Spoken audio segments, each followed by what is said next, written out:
নাটোর পৌর এলাকায় হঠাৎ দেখা দিয়েছে ডায়রিয়ার প্রাদুর্ভাব। বৃহস্পতিবার দুপুর পর্যন্ত নাটোর সদর হাসপাতালে চিকিৎসাধীন আছেন ডায়রিয়াতেই আক্রান্ত প্রায় ২৫০ শতাধিক রোগী। সংকট মোকাবেলায় সব ধরনের প্রস্তুতি নেওয়ার কথা জানিয়েছেন সিভিল সার্জন। নাটোর সংবাদদাতার পাঠানো তথ্য ছবিতে আরও জানাচ্ছেন ফারিয়া হাফিজ নিঝুম। রোগীদের মধ্যে অধিকাংশই নাটোর পৌরসভার ১ নম্বর ও ২ নম্বর ওয়ার্ডের বাসিন্দা।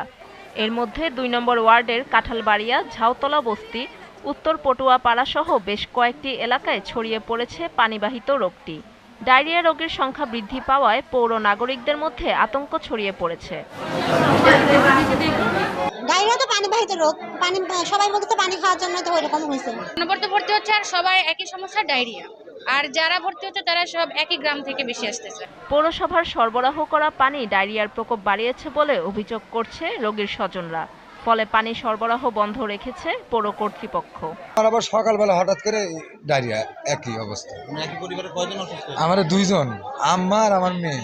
আমারও আর খালি পেটে লাগছে আর পাতলা পায়খানা আর বমি, সেই বমি হলো। বুঝতে পারছি না কার থেকে কি হলে কি করে বলবো।